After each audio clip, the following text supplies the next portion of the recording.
Welcome. Glad to be here with all of you tonight. I'm looking forward to having a nice late night conversation with all of you.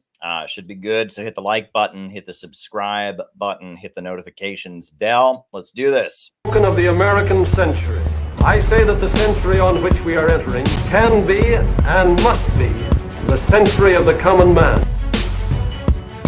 A radical redistribution of economic power. I mean, we know that racism is just a byproduct of capitalism. Everything would be all right if everything was put back in the hands of the people. We need a government that will make sure Americans are taken care of and organize the economy to serve the people, not the profits of a wealthy few. We now have the techniques and the resources to get rid of poverty. We got to start getting out there with the people. Get out of the movement and get to the masses. We need a government of action.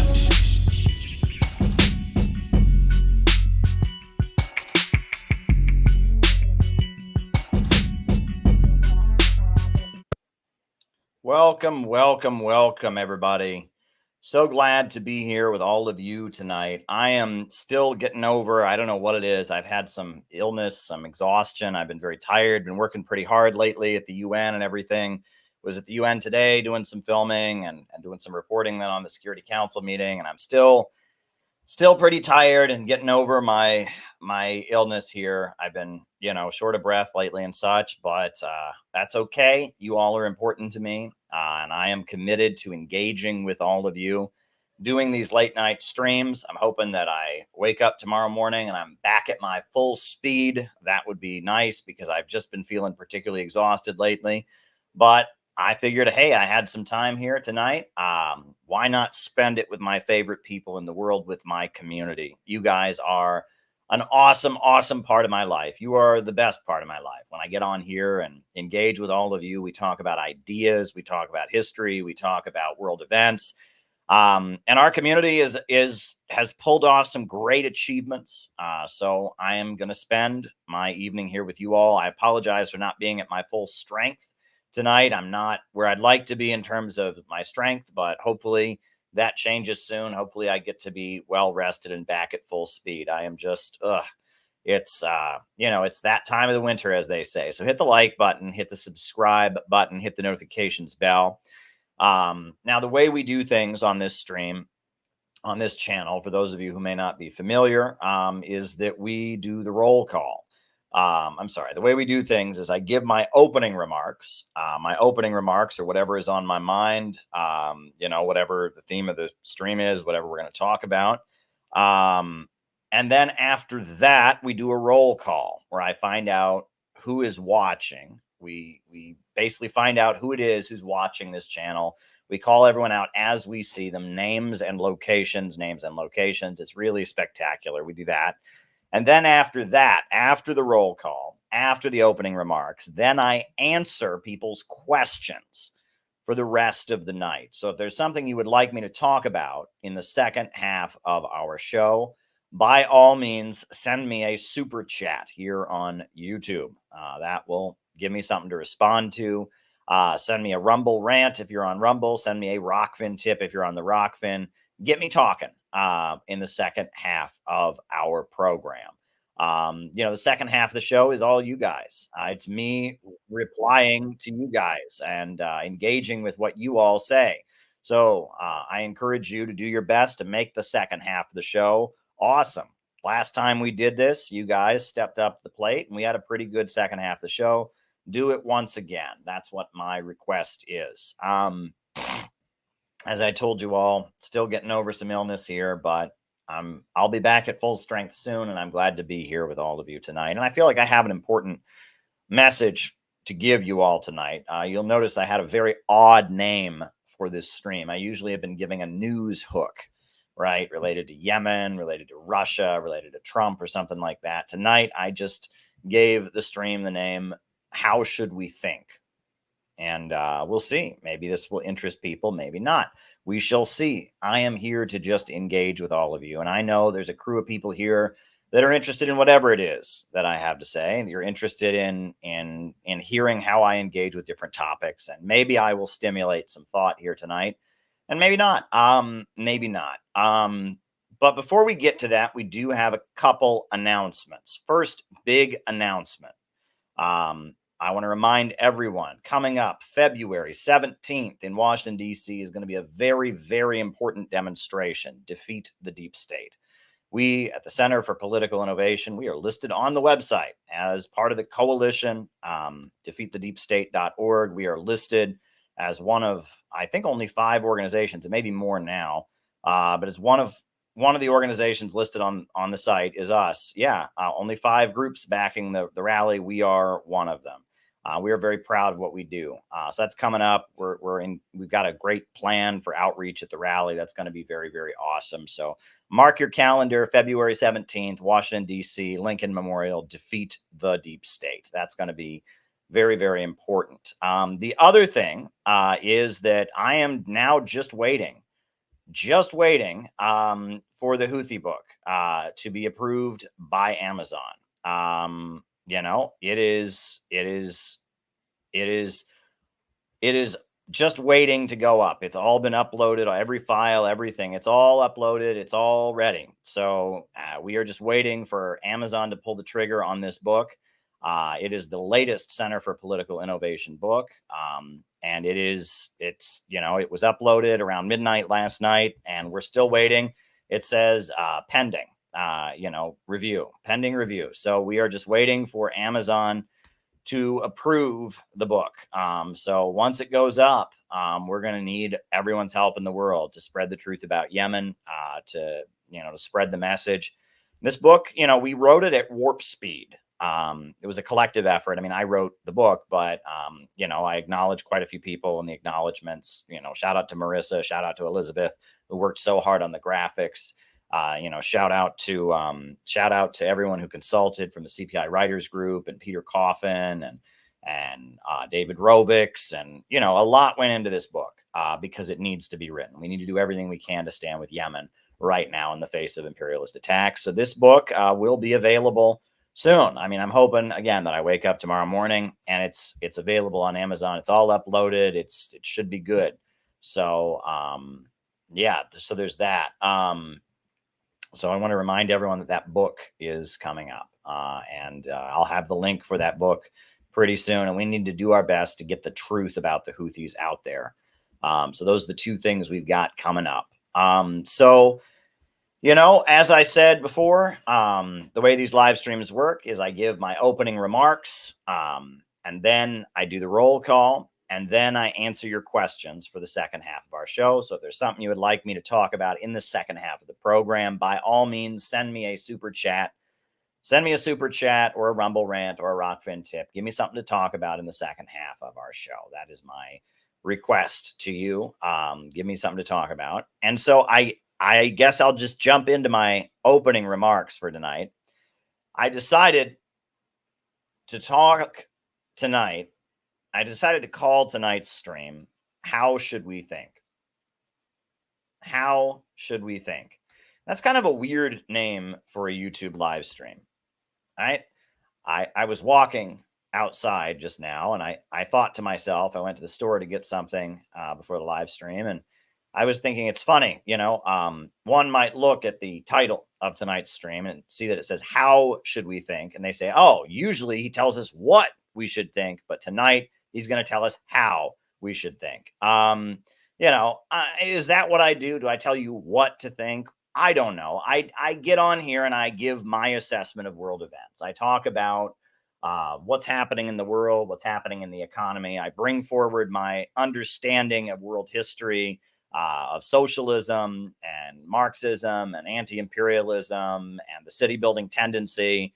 That's what I do. That's what I do on these streams. I bring forward my perspective. I tend to, bring facts. We did a debunk recently of Javier Milei, the new president of Argentina, and his crazy free market perspective, and that was pretty neat. We talked about what democracy really means. I was at the UN. I asked a question to the Russian foreign minister, Sergei Lavrov. We've been talking about the war in Yemen. We've been talking about the war in Ukraine. We talk about a lot of different things on this channel, and I give you my perspective on it. But that said, I sometimes, and I admit, sometimes these streams do get a little self-helpy. Sometimes these streams get a little analytical, psychological, right? We talk about trauma, we talk about pain, we talk about, how to keep a good outlook on life. And that is really important, because I feel like if you just wanted news, there's other channels you could watch. If you just wanted politics, there's other channels you could watch. But we are kind of a community here, and we all bounce ideas off of each other. And we all struggle with similar things in our lives. We're all trying to keep going amid all of this. And that I emphasize optimism on these streams quite a bit because I feel like we're in a world that is just drowning in pessimism. There's just complete pessimism in the world around us. They tell us that there is no future. And so much of social media, so much of the political material people consume, it is just negativity, right? From the material that comes out, from the so-called left, the planet is going to burn up and we're all, polluting and we're all going to die. And the whole country are all a bunch of racists and, they don't offer anything good. From the right. I was listening the other day to Alex Jones in a long interview he did with Jimmy Dore, and I love Jimmy Dore, and I respect Alex Jones on some level, but I was listening to him, and he started talking about how all technology is given to us by demons, and oh boy, it was hard to get through, and it was this very pessimistic thing about the global elite and how they control everything, and there's nothing we can do, and Iran is part of the conspiracy, and China is part of the conspiracy, and there is no hope, and that so much of the material that people consume is simply centered around the idea that there is no hope, there is no future, and it is just designed to make you negative. There was a friend of mine who pointed out that part of what makes pessimism attractive to people, and this is interesting, I never thought of this until the friend of mine pointed it out. Part of what makes pessimism attractive to people is it alleviates responsibility. If there is no hope, if there's nothing that we can do, then we don't have to do anything. We can just sit back and say, oh, it's all going to hell. It's all going to hell. There's nothing I can do. And it's a safe place to hide. If you're already hopeless, if you're already pessimistic, if you're very frustrated with the world, right? And there's things that you see that are just so wrong that you want to do something about them. If you get into a pessimistic mindset, it acts as a psychological cover. It acts as a shield because you can say, oh, there's no hope. It's all going to hell. There's nothing I can do. There's nothing I can do. It's all going to hell. And that way you have no obligation to do anything. And that's why many people are attracted to pessimism, because it keeps them in a place where they don't feel any obligation. It alleviates them of any obligation to take action. They don't have to take up history's challenge. They don't have to do anything because there's no hope. But if you start coming forward and saying, not only are there bad guys in the world, there are good guys in the world. There is a side of good in this world. There's the forces of evil that have the power, but there's also the forces of truth and justice. There's a rising new economy in Eurasia. There's the BRICS countries. There's 21st century socialism. If you start saying that, people get upset because it doesn't allow them to hide in pessimism. It forces them to then get involved. And people don't want to do that. And the reason I'm thinking about this, and the reason I called this stream How Should We Think, and the reason all of this is on my mind, is because I'm writing the new textbook. All right? We all know we have this book called We Are the City Building Tendency. We Are City Builders, I believe it's called, right? It's, here, I'll pull it up for you. It's the educational manual of the Center for Political Innovation. I think shout out to Christina. She's been leading a reading group of it among CPI members. They've been having meetings. Great work, Christina. and it's called We Are City Builders. And it's like the introduction to what we're all about, the belief system that kind of defines CPI. It's what we're all about. And we put the book out there. We put it out there because we needed just an introductory book, and it's not designed for people to read on their own, right? This is We Are City Builders, the Center for Political Educational Manual. We came out with it, quite some time ago. We didn't put this book out just to have a book, right? It's got discussion questions at the end of every chapter. And it is basically designed so that people can use it as an educational tool. They can read it in groups. Here's the link if you're interested. They can read it in groups. We Are City Builders. They can read it in groups. They can do discussions of it. And I've heard that the discussions lately have been going really, really well. I've been staying out of it, because I did write the damn thing, and I'm the head of CPI. I'm the ideological leader, and I'm not the president, but I don't want to intimidate people. I want the discussion to be natural. And I feel like if I were to get on those calls, it would make the atmosphere one where people might be afraid to say what they think or ask the questions. But I heard the discussion groups are going really, really well. And this is the first book that we put out as our CPI Educational Manual. And there's a series of classes that go with it. And they're called the Saxton Lectures. And we have a playlist, and we've done the Saxton Lectures, and we're training different members to do the Saxton Lectures. It's kind of the introductory class of what CPI and the Center for Political Innovation is all about. And the introductory, there's eight short classes that are like presentations and then discussion, and that are the basis for what CPI is all about, right? And they're called the Saxton Lectures. And the Saxton Lectures accompany We Are City Builders, the textbook. And this is like the introductory material, right? If you do the Saxton Lectures and you read We Are City Builders, you will get a sense of what our organization is about, what we are trying to accomplish.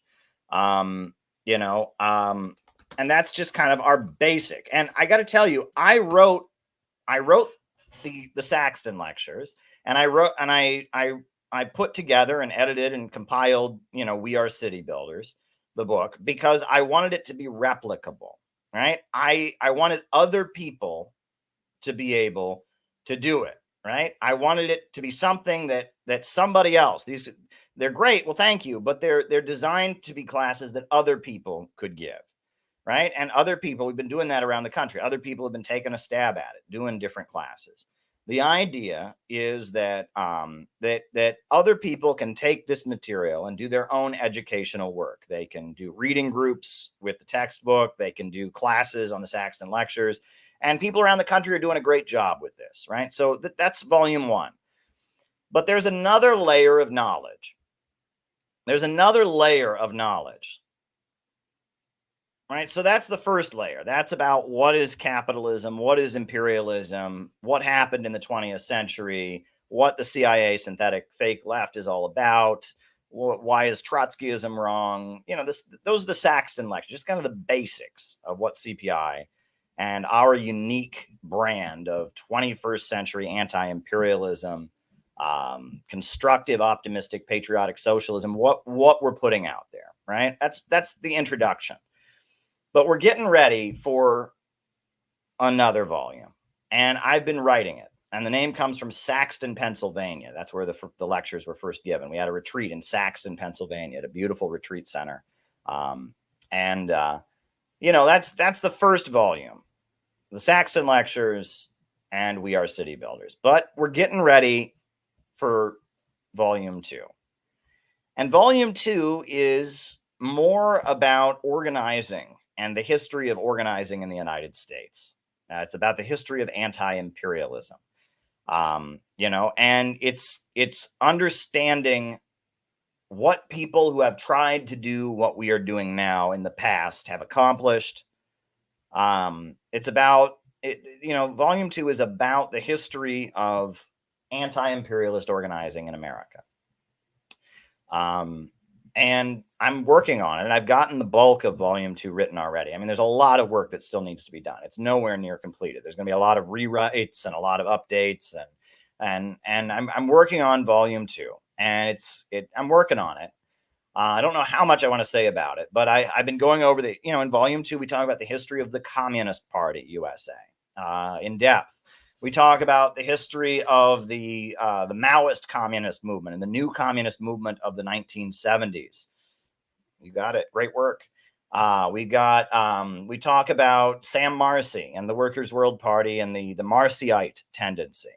We talk about then the history of CPI. We talk about divisions in the ruling class and the fight behind the scenes among the American elite, the Yankee and Cowboy War, the fight between the military-industrial complex and the Eastern establishment, and our understanding of the divisions in the ruling class. And I'm going over this history, right? And the new manual, volume 2, it's almost starting to be kind of like the movie Pulp Fiction. If anyone's ever seen the movie Pulp Fiction.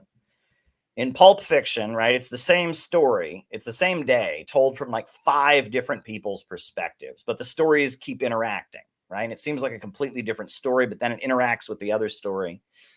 And that's kind of what this book I'm writing, this volume 2, is turning into. And I've got original texts from the Communist Party and from the Maoist movement and from the, and it's starting to turn into like the movie Pulp Fiction, because I'm telling the same story from different angles. One from the angle of William Z. Foster and the Communist Party, another from the angle of Sam Marcy and the Workers' World Party, another from the angle of the fight within the ruling class, McCarthyism versus the Eastern establishment, the rise of the new left, the fight between Nixon and the CIA, and another from the angle of afterwards, our own organization trying to put the pieces together. And there's so much, right?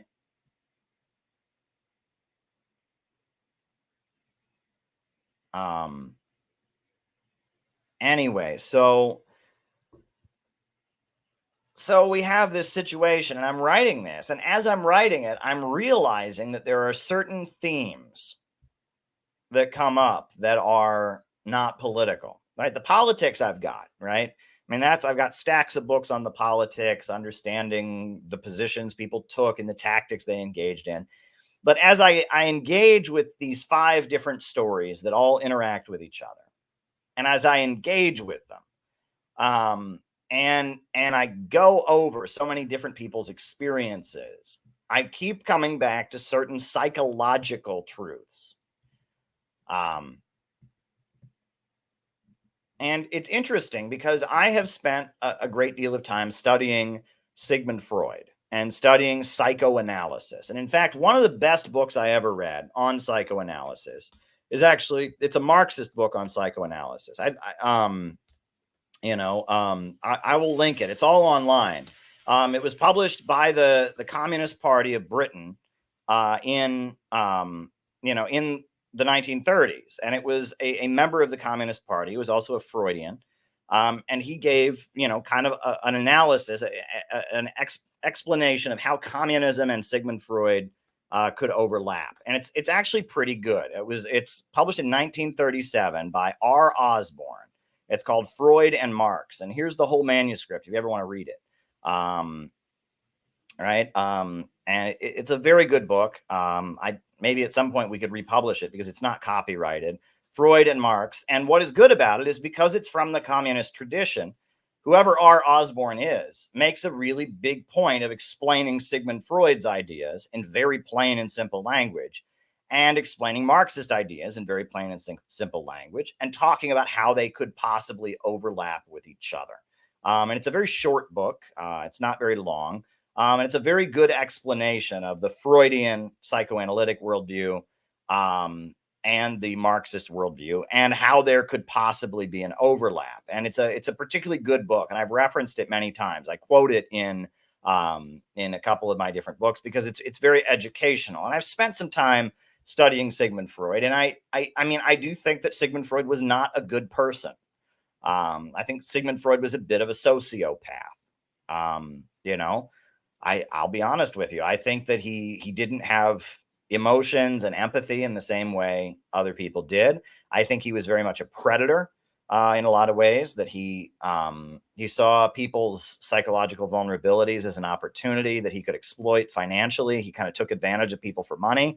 I don't think Freud was a good man, right? And many people have pointed out, I mean, he did, sleep with a number of his clients. Obviously, that's not ethical. Modern psychological practices, forbid such things. And that, what has been pointed out about Freud is that, nowadays, whenever anyone thinks of Sigmund Freud, they think of crazy shit. They think of people, wanting to have sex with their parents, and they think of, penis envy and all kinds of crazy stuff. But there's a lot of things that can be traced back to Sigmund Freud that are just taken for granted now, that no one gives him credit for. And that's really unfair. We think of the crazy shit with Freud that everyone laughs about, that is not, not taken seriously. That's all that's associated with him. But there's a lot of things that Sigmund Freud thought up and is the originator of, that we don't credit him for, and we just take for granted. For example, talk therapy. Sigmund Freud invented talk therapy. There had never been talk therapy before. He invented it. The concept of a subconscious. The subconscious mind, the idea that there's a whole bunch of memories, a whole bunch of thoughts and feelings that you're not consciously aware of, that within your mind, there's a lot more than just what you're aware of consciously. That's Freud, right? Sigmund Freud developed the concept of the subconscious. Sigmund Freud developed the concept of talk therapy. No one had ever done either of those things before. And that the ruling class, and this is very important, the ruling class is obsessed with Sigmund Freud. I shouldn't say the ruling class. I should say the intelligence apparatus, right? When we talk about Edward Bernays, who was Sigmund Freud's relative, who was considered the father of modern propaganda, right? Edward Bernays, who was one of the main propagandists of U.S. imperialism, is also one of the main people responsible for popularizing cigarettes. Edward Bernays, the father of modern propaganda, was a relative of Sigmund Freud, drew heavily from Sigmund Freud and his psychoanalytic perspective in order to develop modern propaganda and modern advertising. If you look at the way the CIA and their Project MK Ultra operated, the Congress for Cultural Freedom and MK Ultra and all that they were doing, they were obsessed with subconscious desires and manipulating people in that way, and that our class enemy is very much obsessed with Freudian stuff, with the concept of the Oedipus complex, with the concept of the libido, with the idea of subconscious desires, and that our enemy, right? Especially you read Susan Sontag, right? You read Herbert Apotheker. He's not our enemy, Herbert Apotheker. I don't know why I just said that. You read Herbert Marcuse. That's what I meant to say. Herbert Marcuse. You read Hannah Arendt. The synthetic left and the layer of folks that are cultivated by American intelligence, to be the manipulators of American politics. The people that did Project MK Ultra, they're obsessed with that stuff. And if you look at the history of communism, there's a couple themes that just keep coming up. And I guess in a weird roundabout way, I do apologize, folks. I am very tired, and this is a very roundabout and interesting stream. I'm coming at this from many different angles. I guess there are two things that writing this new textbook that I'm working on has gotten me to realize, that are more or less psychoanalytic concepts. These are things that come out of Freudianism, but I guess I see them differently. But they're concepts that you could draw from the psychoanalytic perspective that come across when reading this kind of history. The first one is this. I'm talking to you, whoever's watching this stream, you should be constantly writing your autobiography. Not literally, right? You shouldn't be literally sitting there and writing your autobiography. But part of the way to be healthy as a person is to know where you came from, know where you're going, and know how you got there. And that to think about where did I come from in life? What were key experiences that I had in life? How did they motivate me to get where I am today? What are my goals? What am I trying to achieve in the long term?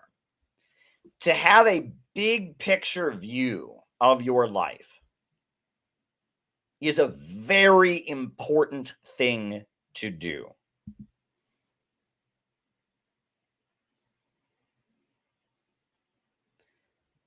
And it's important for you to do as an individual, but it is also important for any revolutionary movement or revolutionary organization to do.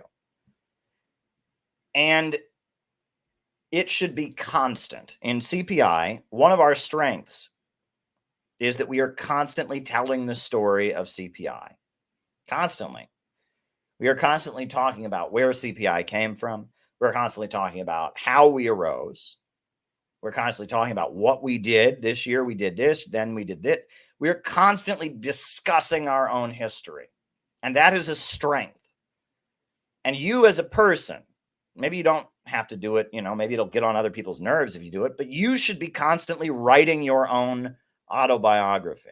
I talk about how ideology is very much important. I use the analogy of a car, right? When you're driving the car, you got to know where you're going, you got to know where you came from, you got to know how you're getting there. And that if you suddenly forgot where you were going, you forgot where you came from, you forgot how you were getting there, you'd stop the car because you wouldn't know where you were going.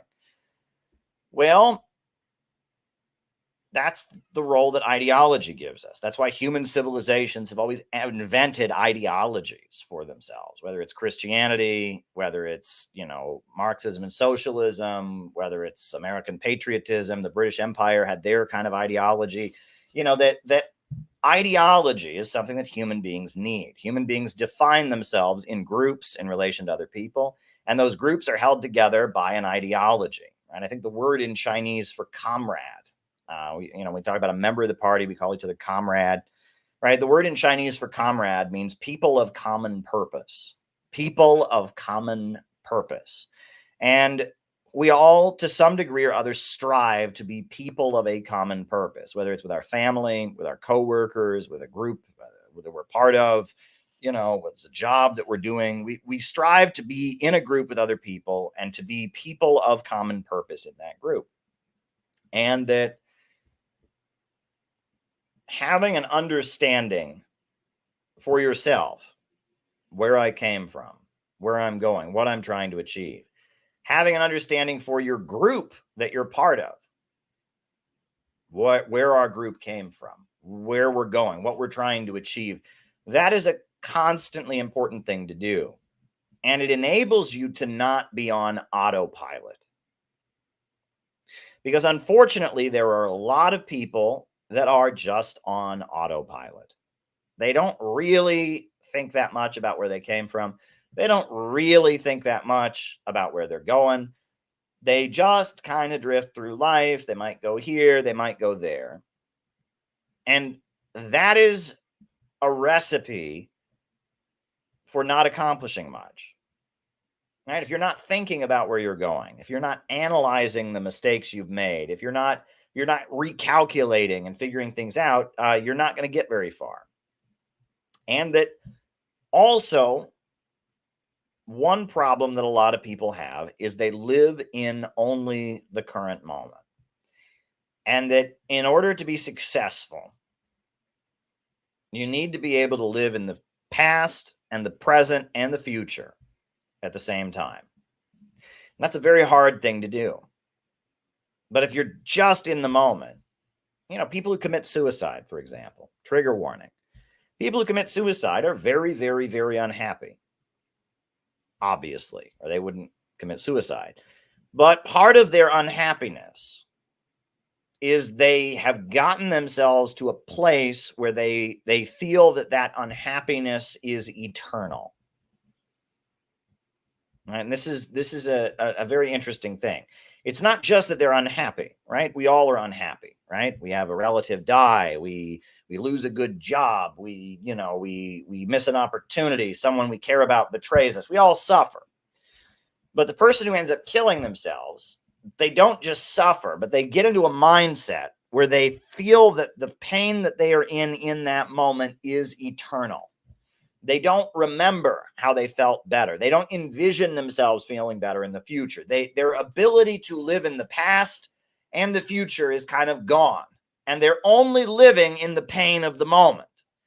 And that is what enables them to then take their own life, because it makes sense to them, because they think, I'm feeling this way, and they've lost the perception that they will feel better. They've lost the memory of times they felt better. They are in the mindset of the way I feel now is the way I will feel forever. And so that is what enables them to then go ahead and take their own life. And that is, probably a delusion. I mean, I don't know. Could these people be so mentally ill? I mean, I don't know. But for the most part, we can say that that's a delusion, right? That things will get better, but they lose that perception, right? And they're not living in the future or the past. They're living only in the present moment, or they're living only in the past, right? They're living only in the past. They're stuck on painful things of the past. Their ability to be in different places psychologically at the same time is lost, because they're not writing an autobiography. They're just going through the motions, and they've hit a rut. And I'm not qualified to be giving mental health advice to anybody, but I'm saying that part of, and Genesis and Joyer can relate, part of being psychologically healthy and being successful in your life is the ability to look into the past, look into the future, and also live in the present. And in order to do that, you need to be writing your autobiography. You need to be saying, this is where I came from. You need to be looking over, reliving events in the past, assessing events in the past, looking toward the future, anticipating things, working on things. You need to have a long view. And that is a really, really important thing. It's a very, very important thing for any organization to do. It's a very important thing for every individual to do. It's a very, very important thing to do. And when I talk about how should we think, that is how we should think. We should think about the past, the present, and the future. That's what we should be thinking about. And if we just focus on the past, if we just focus on the present, and if we just focus on the future, we're not going to do so well. But if we can think about the past, the present, and the future all at one time, that will give us a much healthier perspective, the ability to assess past failures and successes, and the ability to calculate and move ahead, right? Freud, and this is an interesting way of viewing things. Sigmund Freud, it was explained to me by somebody, and I've heard other people dispute this, but that psychosis and neurosis, those are the two types of mental illness that Sigmund Freud and classical psychoanalysis identified. Psychosis is people who see patterns that are not there, and neurosis is people who have, to some degree or other, the inability to recognize patterns, and that everyone is neurotic to some degree or other, right? Our life is defined by patterns, right? And in fact, human beings are desperate to find patterns in the universe, right? We are in order to find security, we're constantly trying to make sense of the world, right? We're constantly grasping at any pattern we can find because it gives us security. Knowing that the sun is going to come up again tomorrow and then it's going to be night again, that is really important. And even in ancient times, we were looking up at the stars and trying to find patterns in the stars. And human beings are constantly trying to find patterns in the world around them as a way to find security. That's just the nature of the human mind, is that we are constantly scanning the world for patterns. That's what our brain is very, very good at. We observe the world with our five senses, and we're constantly scanning the world for patterns. And with that ability to scan the world for patterns, we make sense of the world, we operate within the world, we build, we get stronger. That is what human beings do. That's how our minds work. And that mental illness to some degree or other, in everyone, is rooted in that function being off. And that the main form of mental illness, according to Sigmund Freud, that's out there, is what they call neurosis. And neurosis is when there are patterns happening in your life that you are unable to pick up on, right? You make the same mistake over and over again. That's that quote, that they throw it out there. One of the definitions of insanity is making the same mistake over and over again. Well, no, it's one of the definitions of neurosis, right? Is that there is a pattern in your life. There are things that keep happening. There are actions that you take that lead to certain other actions, and you just aren't able to link the two. That's neurosis. And that's the most common form of mental illness. And everyone is neurotic to some degree or other. Addiction is a form of neurosis, right? If anyone's struggled with addiction, right? The addict doesn't want to be drinking. The addict doesn't want to be using drugs, but they just can't, right? And part of their brain just, even though they know the consequence will be bad, etc., they just can't. They just can't not do it, right? There's people who get into abusive relationships, right? That's the same kind of thing, right? That, they were just in a relationship and they saw certain patterns from the person they were dating, but they looked past them, and then they get into another relationship, and it's repeated. And that a lot of mental illness, most mental illness to some degree or other, and most people, the overwhelming, everybody pretty much is neurotic to some degree or other. There are patterns in your life that you refuse to acknowledge, you are not aware of, or you just won't let yourself see. And that's holding back your ability to succeed, because there are these patterns, there are these things in your life, there are things you keep doing, there are things you keep believing, there are, dynamics in relationships in your life that play them out in certain ways, and you just keep repeating them. And that's called neurosis, right? And everyone's neurotic to some degree or other. And the idea is to fight neurosis, you should be constantly writing your autobiography, constantly standing there and saying, where did I come from? Why did this happen? And if you can be constantly, observing your life from a long-term perspective, past, present, and future, you can, to some degree or other, overcome the neurosis that you would get from just living in the moment, just going through the motions. Because if you're just going through the motions, you're going to make the same mistake over and over and over again, because you're just living in the moment. That's neurosis. Now, the other type of mental illness that exists is called psychosis. And psychosis is when people, see patterns that are not there, right? It's when they are so frightened of the world, and they are in such a state of pain that they begin to make connections that are non-existent. They begin to see things that are not there, hear things that are not there, etc.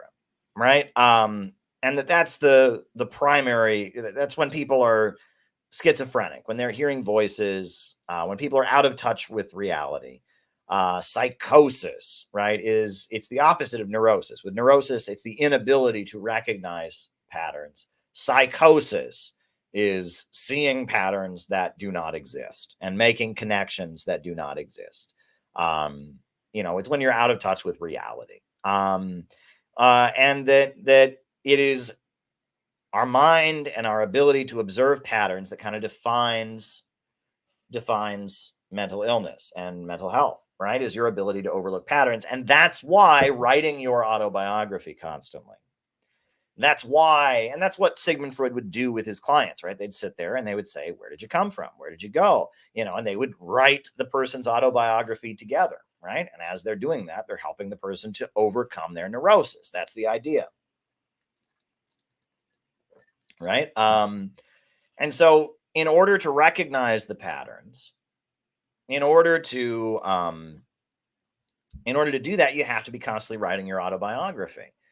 And that is a really important thing. And that is one thing that I noticed was not being done in a lot of the communist groups that I was in. And a lot of a lot of people who engage in communist activism are not doing that. A lot of these communist groups that have been around forever, they don't know how their membership numbers have fluctuated. They don't know how, how they're growing, how they're gaining influence. They don't have a 5-year plan of what they want to achieve. They don't have a 2-year plan of what they want to achieve. They just kind of exist, and they're just kind of, oh, today we're doing this rally. Oh, today we're doing that rally, whatever is trendy and hip. And that they don't really have a measurement, a mechanism for analyzing success or failure. When they talk about their history, they talk about things that happened 50, 60 years ago. And then their history always kind of stops after the golden years, the good old days, right? After the 70s or whatever, then they just kind of stop talking about history. Right. And they don't have an autobiography. They don't have a living autobiography. They might be able to tell you, this is where we came from. And if Karl Marx were alive today, he'd be a member of our group because we have the correct position on blah, blah, blah, blah, blah. But they don't have a living autobiography that says, okay, in the last 5 years, we did this, and then we did this, and then we're looking to go here. They don't have that. Right. And that is, that is a real problem for an individual and for an organization. If you don't have an autobiography, you're going to keep making the same mistakes over and over and over again. You're going to, because you're not going to recognize them. And if you're just kind of going through the motions. So this is a long, roundabout way of making a point. But it's important. The second point that I wanted to make, and this is a weird one, because I think this is probably the exact opposite of what Sigmund Freud meant, what Sigmund Freud would have wanted. But it observes the same phenomenon, and that's called transference. This is very interesting, right? For a child, the most important person in their life is their parent. Their mother and their father are the most important people in their life. And part of growing up is that the role of the parent, the way that a child really wants to please the parent, feels awful if they let the parent down, if they disappointed the parent, that role gets transferred onto other people. That's kind of the idea. Part of growing up is realizing, okay, well, I'm not so much concerned about what my parents think of me, but there's this other figure that I look up to in life. I want to please them. And that what we do, we kind of walk through life transferring that parental role onto other people. And that's normal, right? And it's healthy if you can recognize that, right? And if there is a particular pain there, if there's a particular, trauma there, if there's a particular, that can get projected into future relationships, right? I mean, many people have pointed out that, and this is where Sigmund Freud, people get all upset and all that, but men tend to marry women that are like their mothers. Women tend to marry men that are like their fathers. Why? Well, that's because the relationship that you observed the most closely when you were a child is your parents' relationship, your mother and father. That is the marriage that you know the most intimately. You lived in that house with them for 18 years, right? So as you start to have relationships as an adult, the relationships that you have are going to be similar to the relationships that you observe. And the relationship that you observe the most closely is your parents' relationship. Meanwhile, as you go through life, the authority figures in your life, who rule over you, tell you what to do, right? Your first authority figures in your life are your parents, right? And so whatever relationship you have with various authority figures in your life is going to be similar to your relationship with your parents to some degree or other. And it's as you go through life realizing, okay, the way I feel about this interaction or the way I feel about that this is me transferring, right? And that my perception of the way this other person sees me and my interaction with this other person, this is transference, right? That is a reality of how our minds work, right? Is that the knowledge from one relationship that we had is passed on to the next relationship. People talk about baggage, right? That you will see people you knew in the past in people in your life currently, right? That no one comes into your life as a blank piece of paper. And it may be conscious, but it's largely subconscious. Racism is like this, right? If you were raised to see black people in a certain light, you may have in your mind, I am going to be the most anti-racist person. But if all of that, baggage in your mind is there, it's going to be there on a subconscious level, right? There's other factors, right? That every relationship in your life takes with it the baggage of every other relationship. And that's just an important fact. That every interaction you have with a person, the way you see people in your life, is in a lot of ways the way you associate them with other people who've been in your life before. And this is called transference, right? That's what it is. I mean, that you take with you in all of your friendships and all of your social interactions, all of your professional work, you take with you the experiences that you had in the past, and they all influence how you perceive your current situation. And that there are many cases where you may take things to a relationship that are not accurate. You may assume things on the part of the other person. You may have intense feelings about something that someone said that are not warranted. You may act in different ways based on the transference and your association of this relationship with another thing. Okay? And that's important as well. However, this all gets to something that's very interesting, which is because a big part of transference, and this is what Sigmund Freud would talk about a lot, a big part of transference is that the therapist, the psychoanalyst, the counselor, starts to play the role of the parent, right? The way a child felt about their parent is the way the client starts to feel about the psychoanalyst or the therapist, right? And that is how psychoanalysts and therapists gain power over people, right? Is that the feelings that someone has about their parent from their childhood get transferred onto the therapist. And that's where unethical therapy practices tend to come in, right? That's why it's illegal for therapists to sleep with their clients.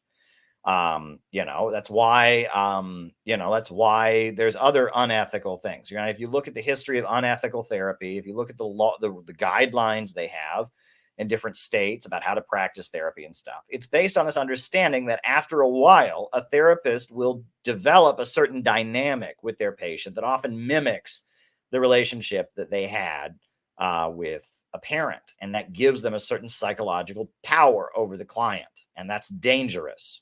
That's very, very dangerous. However, unethical therapists will often do everything they can to strengthen this. And the way that they will do that is they'll try to kill the parent, right? They will do everything they can to tarnish the reputation of the parent or the thinking of, of the parent, the way the parent is perceived. They'll try their hardest to denigrate the parent in the mind of the client, in order that they can start to play the parent's role. Now, that is a way to gain power over somebody. Right? I mean, and there's just no question about that, right? The whole, your family didn't treat you right, but I will replace them. I will care for you in the way that you never got cared for. This is a very dangerous way to manipulate someone psychologically.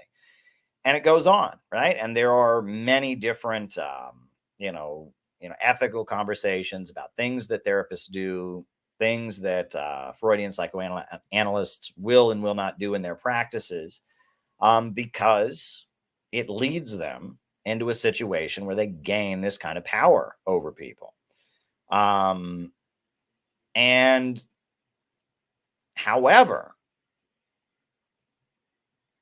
And this is where it gets very, very interesting. Your strength,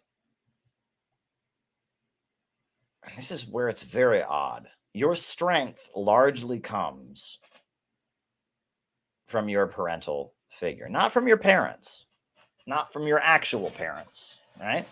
But from your parental figure, because all of us really, really want the approval of a parental figure in our life. We all want somebody who we look up to, somebody we admire, somebody who is bigger than us, older than us, saying, good job. You're doing the right thing. I'm proud of you. We all want that. We all long for that. Everybody does. It's called validation. We all want that. But validation can be from your peers. But validation from a perceived parental figure is something that we're all kind of striving for. I mean, it is, right? We all want the approval of a parental figure. We all want a parental figure to say they're proud of what we're doing. They love what we're doing. You know, it's just kind of a universal desire. And we all have it deep down, whether we're conscious of it or not. We want there to be somebody in a parental kind of role who says to us, you're doing great. I love what you're doing. I'm proud of you. We all want that. We all do. We all want that deep down, because that's just what a child wants. A child longs for that. They long for the approval of the parent. And we all want that. And if you look at the history of civilization, effective leaders are figures who are able to fulfill that role for people. And that's why cult of personality, the conversation around it now, when we talk about Stalin, we talk about Mao, we talk about Kim Il-sung, we talk about communist leaders, you know, how they're like father figures. That is a very important thing for people, right? The way Stalin was able to do what he did in order to mobilize the people of the Soviet Union to go out and build up the country is he very much got a whole nation of people to want to please him, got a whole nation of people to see him as the one they were trying to impress. And if you look at Stakhanovism, right? What was Stakhanovism? Stakhanovism as a political movement was, you know, people in the Soviet Union were going out and trying to, you know, do the most, you know, dig the most coal, you know, build the most if they were in construction. It was the award that they gave to people for working really, really hard. And Stalin spent almost his whole life going around giving people awards for working really, really hard. And if you look at 20th century socialism, the model of communism that we saw in the 20th century, Cuba, North Korea, all the Eastern European countries, Albania, you know, 20th century socialism, you have a state-run economy, and you're industrializing the country, and you're building it up from nothing, and you're wiping out illiteracy, and you're building schools, and you're building hospitals. Part of what makes it effective is you have usually a man at the center of it, a father-like figure who spends his whole life going around rewarding people for working really, really hard and telling people they did a really, really good job and giving them an award, right? And that's what Stakhanovism was. Stalin was going around giving everybody an award for working really, really hard. Fidel Castro, right? I mean, you know, they talk about how Fidel Castro on May Day, May 1st, he would speak for like 8 hours and the whole country would watch him on television. And he was the CEO of the company, right? The whole nation is one giant corporation. And Fidel Castro was the charismatic CEO at the center of it, talking about exactly how we're doing in this sector, how we're doing in this field, where we need to expand, what we need to do, the hardships we're going to face, you know, and that's what 20th century socialism, not 21st century socialism, where you have a market sector. That's a little bit different. But 20th century socialism is very much, you have this individual who is the leader of the country, who plays this kind of charismatic role that is really kind of fulfilling that father-like role for the country, right? And, you know, by playing that role for the country, and everyone is trying to please the leader, everyone wants to get honored by the leader, you know, gives the speeches, that tell us how the country is doing. The leader is the symbol of everything the country has been through. That leader, right, very much, it is a psychological thing, right? And what Stalin did in the Soviet Union, which was then replicated by Mao in China, which was replicated by Kim Il-sung and Cuba, all of that was really, really, really important, right? And it had a psychological role, right? I mean, it was they had a state-run, centrally planned economy. They mobilized the population to build, and there was a psychological element to that, and it was an element of transference. Okay, he became the father of the country, the father that everyone wanted to please, the father that everyone loved. I mean, that's what Stalin was, right? Psychologically speaking. But then that points to Khrushchev's secret speech. Why did Khrushchev's secret speech have such a devastating role in global communism? It shouldn't have, right? Right. So, okay, there was one leader of the Soviet Union. He died. The new leader got up and said he was an asshole. So what? Moving on. Not a big deal. It was a huge deal. 1956, the secret speech by Nikita Khrushchev, where Khrushchev got up and said, hey, the guy who was before me, Stalin, everything the ruling class said about him was true. It devastated the global communist movement. It devastated the global communist movement because it led to a situation where all these people who'd gone out and sacrificed, and you have no idea what they endured. 27 million people dying in World War II. 27 million people dying in World War II. The way they industrialized and everything, and the Communist Party, the way they were all thrown in prison, etc. This whole country had been through so much. And the guy who was the face of the country during that time, that got them through all of that, who led them through the Nazi war, who got them into outer space, who industrialized the country that they had all worked so hard to please, to sacrifice for. When you have the leader of the country getting up and saying, well, that guy, he was an asshole. He was selfish. He was only motivated by self-gain. He was lying to you. He was manipulating you. He killed a bunch of innocent people. That devastated people psychologically. Did Stalin have flaws? Absolutely. Stalin was a human being. He was a very effective human being, very effective political organizer, very effective world leader, built, modern Russia into a modern country, defeated the Nazi invaders, had a huge impact on world history. But was he a perfect human being? I'm sure he was not.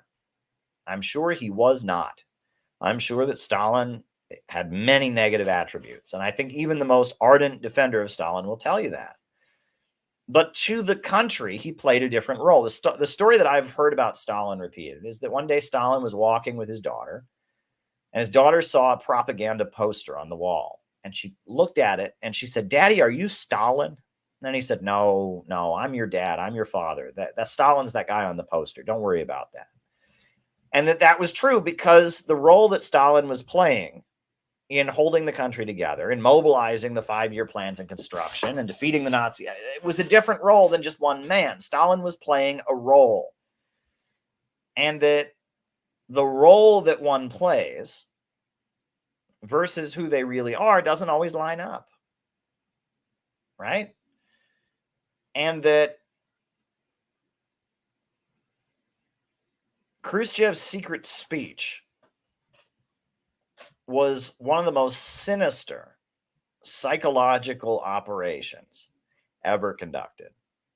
And I mean, you want to talk about something that hurt global communism. It just devastated the global communist movement because it had the effect of killing the father figure, of saying that the father figure at the center of it all was no good, that the father figure of it, and it devastated the global communist movement. And that is very much the main element of psychological warfare that the imperialists are using. And this is a very weird thing. And as I go over the history of the Maoist communists in the 70s and divisions in the ruling class, and I see this over and over again. They have determined that the way to kill anti-imperialist movements around the world and the way to kill anti-imperialism in the United States is by having little Khrushchev moments, destroying people's love for the leader figure, destroying people's relationship with a father-like figure or a mother-like figure or a leader of the movement, and taking away from people what they all need. People all need that ability to work really, really hard and please the leader.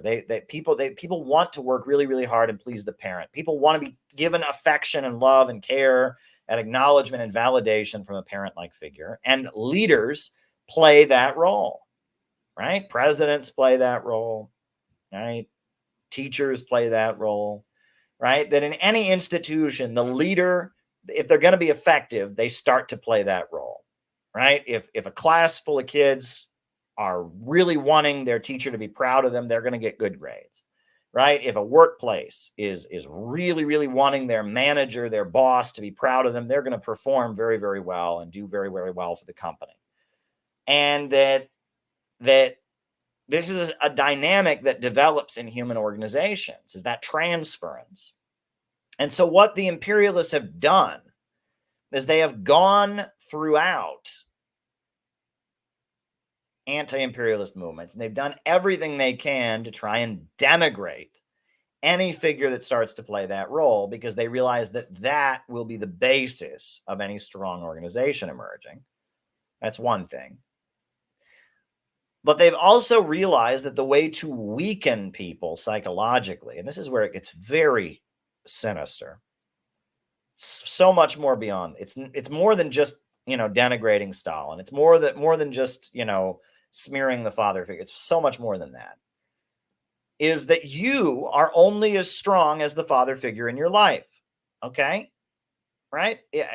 If you don't have somebody you're trying to please, if you don't have somebody you look up to in your life, that you want to be proud of you, if you don't have that, your ability to keep going in the face of adversity is going to be limited.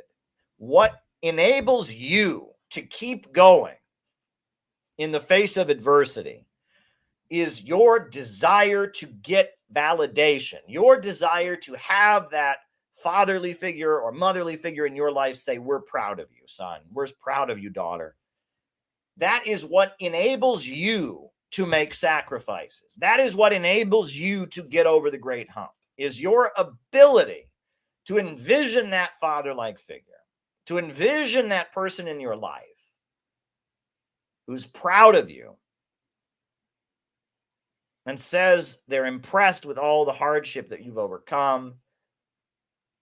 And that is what kind of drives all of us to act in a moral and ethical way. That is what drives us to achieve great things, is our desire for that kind of validation. And when they can strip that away from people, when people don't have a figure like that in their life, whether real or imaginary, they become weak. That is how you make weak people, is you take away their source of validation.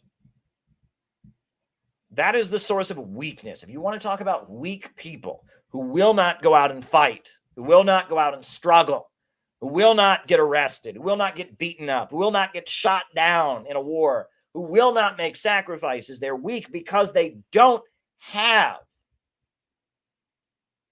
someone to look up to please. They don't have that. And because they don't have that, they don't have the inner strength that enables you to take risks and endure hardship. And we all know that the ultimate expression of that is God, right? And this is something that communists, we've generally been atheists, maybe we didn't realize that, but God God is the ultimate expression of that, right? Even if there is no person in your life you're trying to please, you can envision God, and you can be trying to appeal to God, right? You can be trying to please God. You can be trying to please Jesus Christ. You can be trying to please God. But if you don't have God, and you don't have Stalin, and you don't have a father, and you don't have a mother, what motivation do you have to act in an ethical and moral way? What motivation do you have to make sacrifices? What motivation do you have to endure persecution? What motivation do you have to overcome and struggle? What motivation do you have? Because the motivation that makes people do heroic things, not selfish things, not things that bring them short-term pleasure, but things that are heroic accomplishments, what gives them that motivation is that desire for validation. And they need that figure in their life to have that. And what the imperialists have done in order to cultivate weak people that they can roll over is that they have tried to destroy this. And this is very weird, right? Because communists were atheists, and their argument against communists was, oh, communists are atheists. But it changed. It suddenly became, no, communists are authoritarian. Communists are illiberal. Communists believe right and wrong exists, and anyone who tells you that is a totalitarian, and they're trying to manipulate you, and you're a sucker if you believe in it. And illiberalism, the essence of illiberalism, is trying to please some kind of figure. So the liberal perspective that says there is no real truth, there is no right and wrong, is constantly trying to kill your parents. Not necessarily your literal parents. Maybe it's trying to kill Stalin. Maybe it's trying to kill God, but it is constantly trying to kill the part of you that seeks the validation, that strives to go further. That is what the liberal order is constantly trying to do. They are constantly trying to kill your parents. They want to kill your parents. That's what they want to do. They want to kill your parents in your mind. They want you to lose the ability to admire, to look up, to strive for validation, to strive for that's what they're trying to do. And that is the essence of their psychological manipulation. They are trying to deprive you of the ability to endure and sacrifice out of a desire for validation. This is some heavy psychological stuff. But if you think about it, the secret speech of 1956, so much of what I'm coming across as I dig through the history of the new communist movement of the 70s and everything, I'm telling you, they want to kill your parents. Maybe not your literal parents, but they want to take away from you the ability to gain validation. And that's what they're trying to do. They very much want to take away from you the ability to gain validation by trying to please someone you look up to. They are trying to take that away from you. And one very weird thing is that if you look at the psychological profile of our last few presidents, you'll notice some weird stuff. You'll notice some weird stuff. Now, I'm not going to include Biden in this. I don't know that much about Biden's family history to tell you, to be honest, but we'll just talk about our presidents. Barack Obama didn't know his father. Wrote a whole book, Dreams from My Father, about he did not know his father. His father was a black man from Africa. His mother was a white woman, a psychologist, or what was she? She was an academic researcher, a sociological, anthropological researcher. Didn't know his father. Lived with his mother, grew up, was raised by his mother and his grandparents, did not know his father.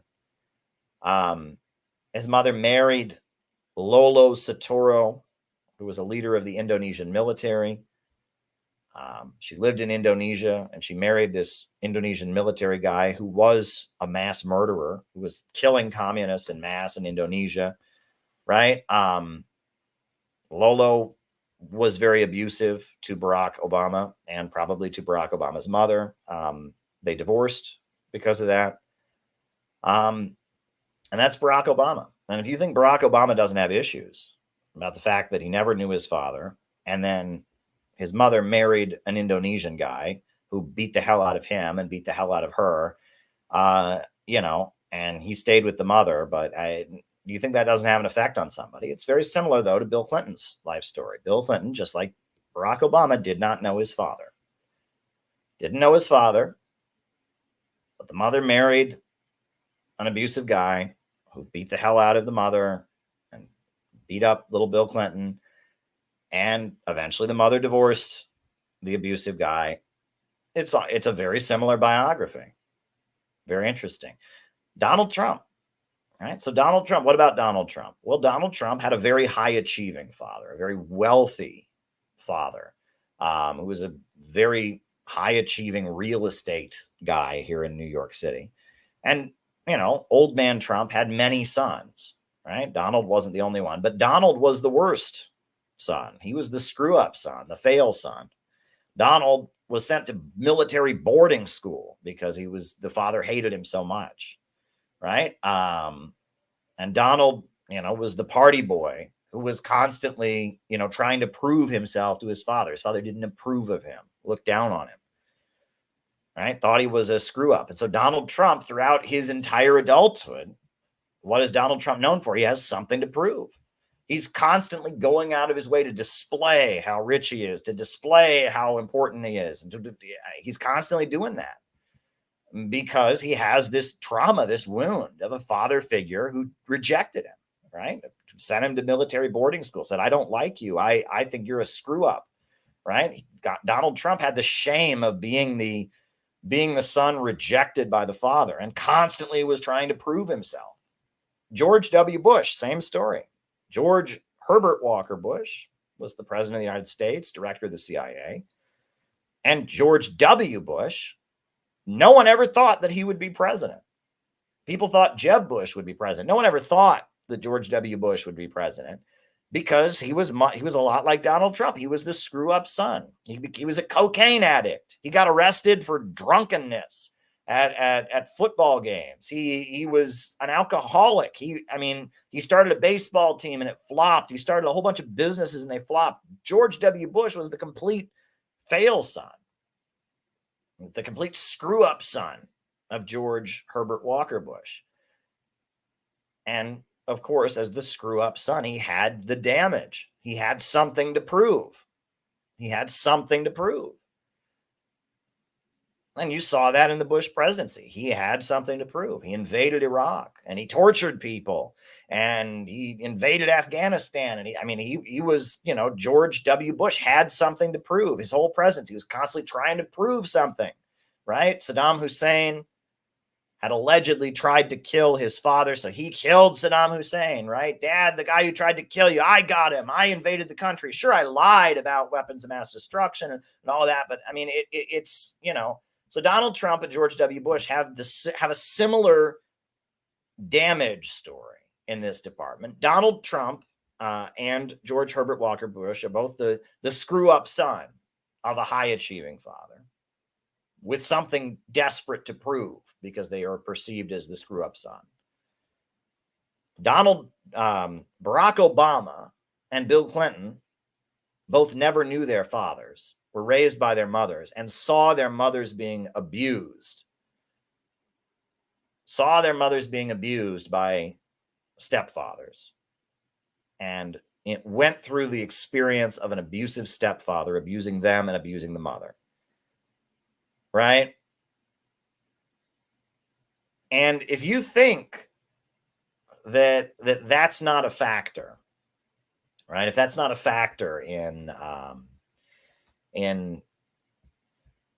how these men were primed for leadership and how the people around them figured out they knew how to get them to do things, right? The people around them didn't know how to push their buttons based on this damage that they had and this trauma that they had. If you think the people around them didn't know how to get them to do things, how to push them and nudge them in the right direction, the right things to say, right? We know from the autobiography of Ben Rhodes, the memoir of Ben Rhodes, how they got Barack Obama to invade Libya.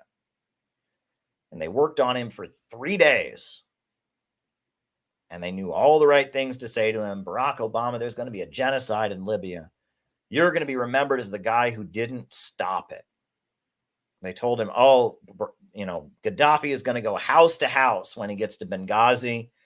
And that means he's going to kill everyone in Benghazi. And you could have stopped it. And everyone's going to remember you, Barack, as the guy who didn't stop Gaddafi from killing everyone in Benghazi. That whole thing was a lie. We know that. It didn't happen, right? Gaddafi was not going to kill everyone in Benghazi. When he said house to house, it meant they were going to search, and find the terrorists. It did not mean they were going to kill everyone. But they used that quote from Gaddafi, how he was going to go house to house in Benghazi. He's going to kill everybody. And they worked on Barack Obama. And they worked on him. And Barack Obama said that his greatest regret as president was going into Libya without a plan to get out. But the way they got him to go in there is they worked on him for 3 days. And Ben Rhodes brags about this in his book about, they hammered Barack Obama. You're going to be remembered as the guy who didn't stop a genocide. And they didn't have to say it. They didn't have to say it. But you almost know what they were going for. They were saying, what would your mother think, Barack? Your sweet mother. What would Ann Dunham think, right? Remember when your stepfather was beating your mother and you couldn't protect her? Do you remember how that felt when the stepfather, you're going to let all these people be killed? They were playing on his damage, right?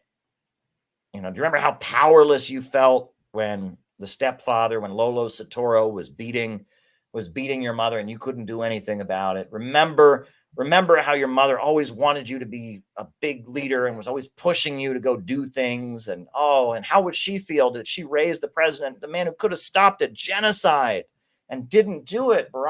They knew what they were doing, right? And they would not have let him get into the Oval Office if they did not know how to push his buttons psychologically. Barack Obama got into the Oval Office because he's damaged. He didn't get into the Oval Office because he's a strong person. He got into the Oval Office because he's a damaged person, because there's people around him who knew they could push his buttons.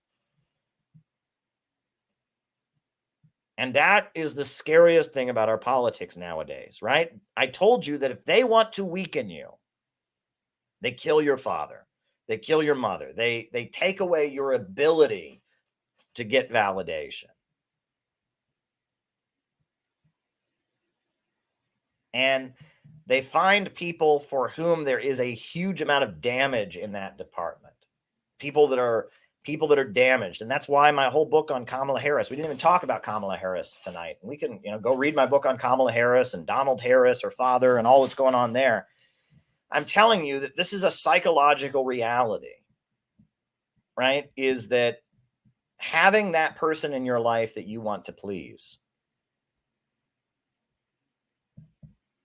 having that person in your life that you want to please, having that person upon whom you transfer the fatherly or motherly role, that's very important. And when they take that away from you, when they strip that away from you, when they tell you that, Stalin was just as bad as they said he was, they are weakening you. And this is where this might be a little bit much for people. So forgive me. Forgive me if this is a bit much for you. That is why I'm so happy I believe in God now. It took me years to believe in God. But I talked to you all about the experience that I had in Iran and being on the ship to Yemen and everything. And my faith in God returned. And I'm so thankful for that. I am so thankful for that, because having faith in God has enabled me to have strength like I never had before. Because even if there is no other person in your life that you look up to, even if there's no one else in your life who's giving you validation, you have God. God is there. God is someone you can be striving to please. God is someone you can be striving to get validation from. And believing in God can give you a huge amount of strength because it gives you someone bigger than you, someone more powerful than you, someone more moral than you, somebody more perfect than you, somebody that you can never be as good as, somebody who knows just how flawed you are, but is on your team, wants you to do better, has a plan for you. And you can strive to please God, and that is a huge amount of strength.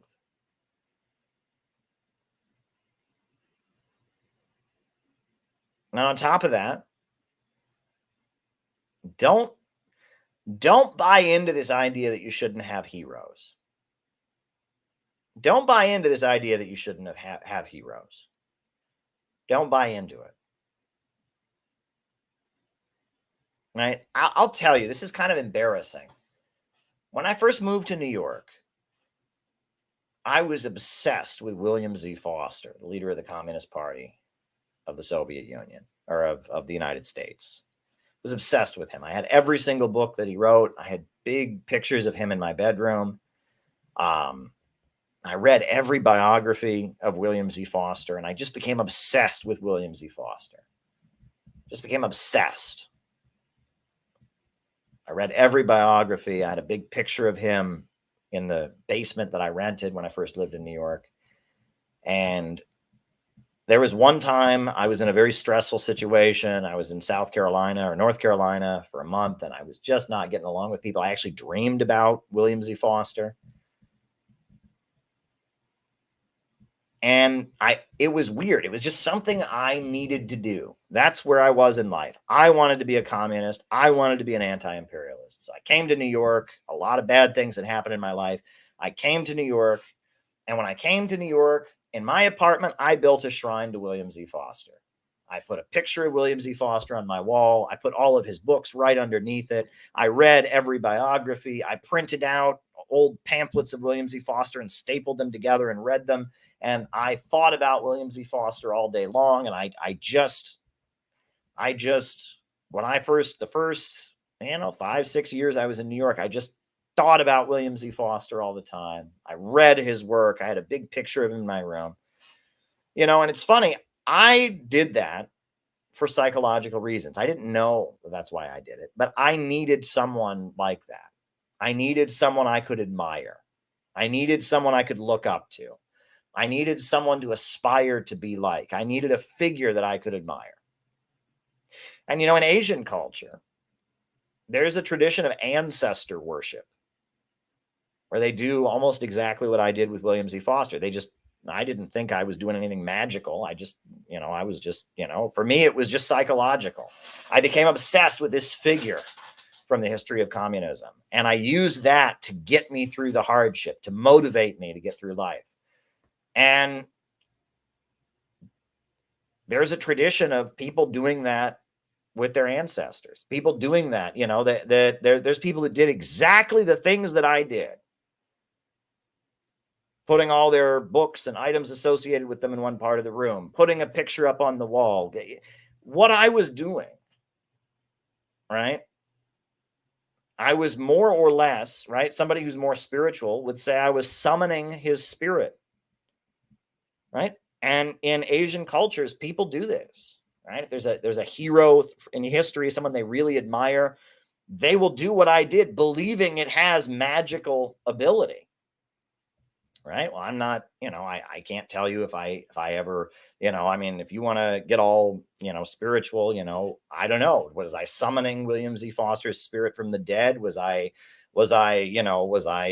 bringing his spirit into my life to give me guidance? I don't know. Ask your priest that. Ask your psychic that. I don't know. That's not for me to answer. But I wasn't trying to do that at the time because I was a hard atheist. But I knew that's what I needed to do for my own psychological reasons. And I didn't even know why. But I needed that in my life, right? And there's a school of thought now, and this is why this is also important. There's a school of thought now that says that doing this kind of thing is wrong because there's no truth in the world. Don't meet your heroes, they say, right? It's this school of thought that says you shouldn't have someone to look up to. You shouldn't have that. And it's a school of thought that does everything they can to tear down this kind of admiration. And that is what we are up against. And as I work on this new textbook and I read so many different situations, I see this over and over and over again. I see people wrangling with these questions. I see the secret speech in 1956 and the role that it played. I see the way these new communist organizations were set up and the fights they had with each other. And I'm telling you, your strength comes from transference. What Freud called transference, your ability to have a figure in your life that you look up to. And that if you don't have that, and if someone's taking that away from you, telling you there is no God, telling you that William Z. Foster, the leader of the Communist Party, was a big phony and he was a cynical, telling you that if someone takes that away from you, what they are doing is they are weakening you psychologically. And you have to actively fight against that. You have to actively fight against forces that would prevent you from getting the strength of getting this kind of validation. You have to make a decision. And that sounds like something totalitarian. That sounds, I don't know. Sounds totalitarian. I was walking down the street the other day, had kind of a memory. And it's funny because it's like, well, I won't even share it. But, I was walking down the street and I think about some of the things I grew up with, very religious, very conservative, and just how awful they would sound to people that I know now, and some of the songs they did with us when I was in Sunday school, when I was a kid. And, I just think about some of this stuff, but in a weird way, a lot of that stuff was correct, but we didn't know why. You have to come to it for your own conclusion. You have to come about it your own way, right? It's one thing if somebody else makes you believe something. I can understand wanting to rebel against that. If someone else tells you not to learn, not to investigate, I can understand rebelling against that. If someone else tells you that that you shouldn't explore certain concepts or something and rebelling against that, I'm all for free thought. I'm all for questioning authority. You have to decide. And that's what makes the era that we live in so different than any other time. Nowadays, you've got a phone, you've got the internet, you can research whatever you want. You can watch me tonight, or you can watch somebody else, you can watch somebody else, you can watch somebody else, right? The amount of intellectual coercion that goes on is lower than it has ever been. We have more freedom of information. We have so much information at our fingertips now, right? The world is at our fingertips. We got Wikipedia, we got Facebook and Twitter and 100,000 different Wikipedia knockoffs. You can get any information you want. But in this atmosphere where you can get whatever information you want, you must decide to be your own censor. And that is something that people might not want to hear, but that's different. That's different. That's not your parents being your censor. That's not the government being your censor. That's not your school being your censor. Not your employer being your censor. You must decide to be your own censor. What information will I consume? What information will I not consume? You know, and you can decide that for yourself. You're an adult. You're a free person. And if you want to be happy, you must find something to believe in. You must find forces and to look up to, and you must decide, I am going to consume this material, and I am not going to consume that material. I am going to listen to this, and I am not going to listen to that. And when people start talking this way about someone that I look up to, I am going to put my hands over my ears and go, la, la, la, I don't want to hear it. And you can decide to do that. I can't tell you to do that. And no one else can tell you to do that. And if you don't want to do it, you're not going to do it. But if you want to find happiness and if you want to find validation in this world,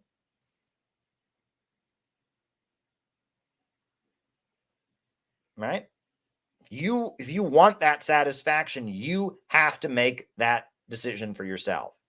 Look, I got news for you all. Right? Stalin probably took a shit every day. Did you know that? Stalin, I mean, maybe his bowels were less active than other people, but Stalin probably went to the toilet at least once a day and took a shit.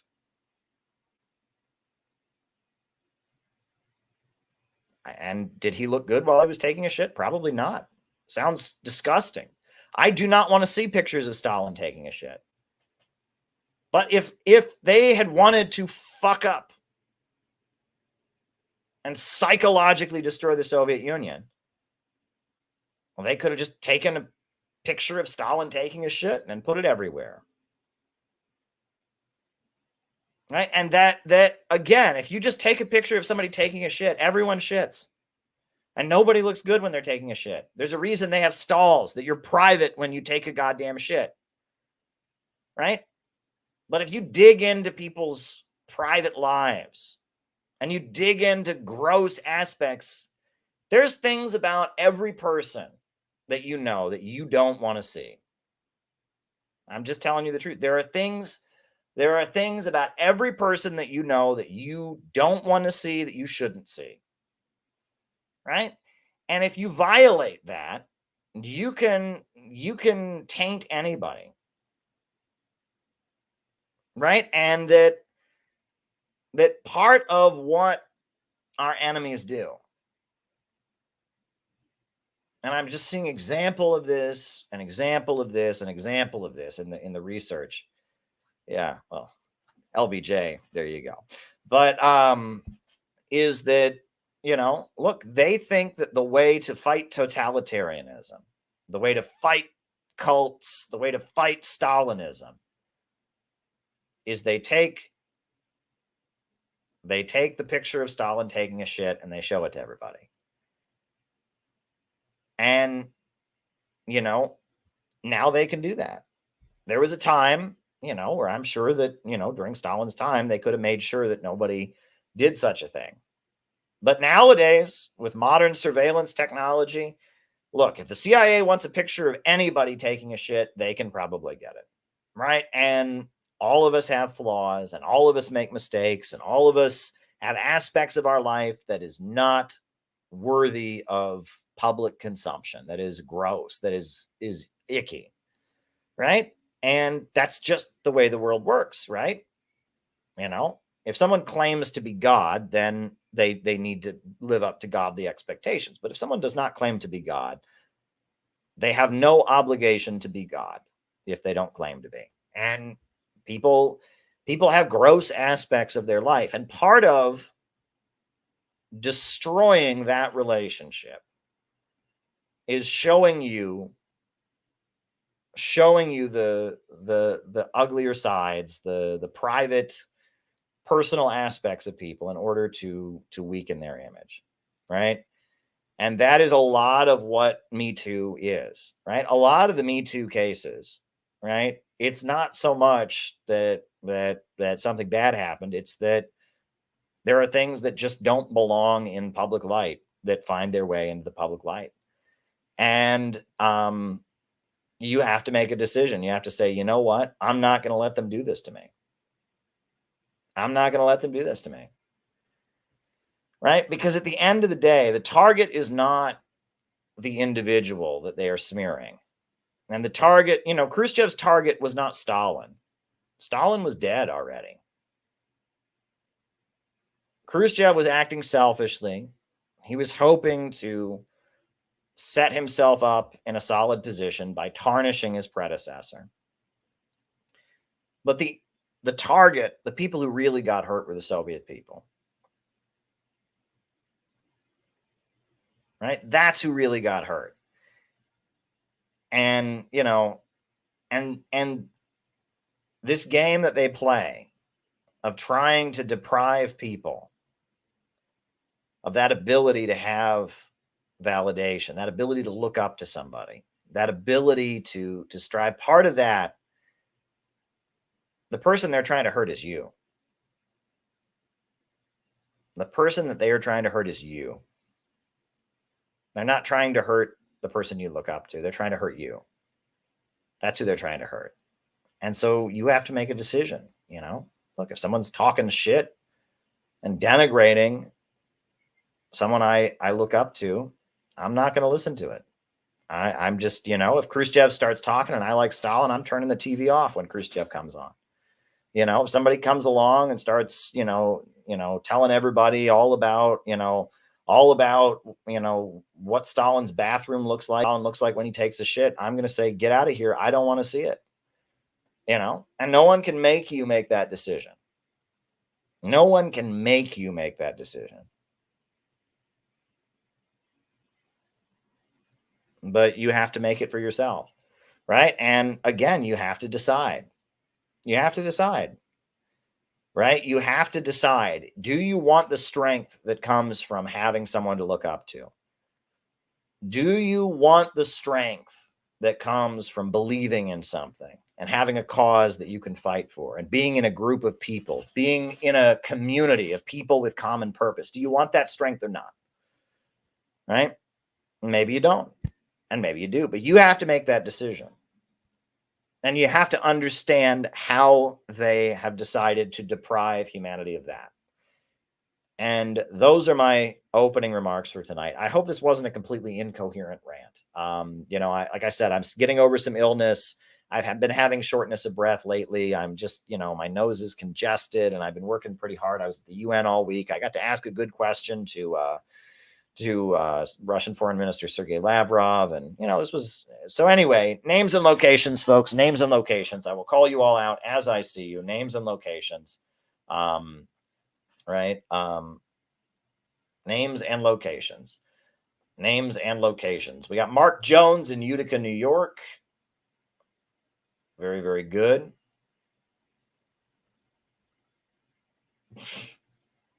There you go. John McCarthy in Chicago. Ryan in Kansas City. John McCarthy in Chicago. Names and locations. Names and locations. Who is here with us tonight? That was an interesting rant. It didn't go where I thought it was going to go, but there you go. Who knows? We got Conrad in Portland. We got Tyler in Missouri. We got Rice from Adelaide, Australia. St. Joe Mo, right? St. Joseph, Missouri. Denver, Colorado. Albuquerque. Chris in Salt Lake City. Anthony in Detroit. Lori in Oklahoma. Shout out to you, Lori. Good to see you. Colin in Greensboro. Neil Fraser in Hong Kong. Gabby in Chicago. Love my community, comrades, and our community. We love you too, Gabby. You are awesome. On the road at the moment, says David Fox. St. David's, Bermuda. David in San Jose, California. Names and locations, folks. Names and locations. Who is with us? Brad in Cleveland. Welcome, Brad. Brad in Cleveland. Welcome, welcome, welcome. Welcome, welcome, welcome. Patrick in Maine. Welcome, Patrick. Welcome, welcome, welcome.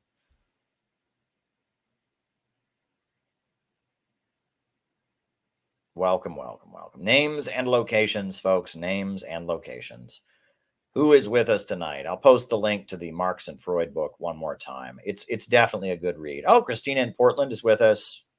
Great reading group you're doing. John in Florida is with us. Sean in Calgary is with us. I do recommend this book on Marx and Freud from Red Star Publishers, 1937. Good stuff. Good stuff. Bad Wolf, Florida Central. Seneca, South Carolina. Sean in Calgary. Names and locations, folks. Names and locations. Auckland, New Zealand, says Kiwi Corner. Is anyone on the Rockfin? On the Rockfin. We've got anyone on the Rockfin? Hempcar. So there we go. Hempcar is on the Rockfin. Names and locations, folks. Names and locations. Who is with us tonight? Names and locations.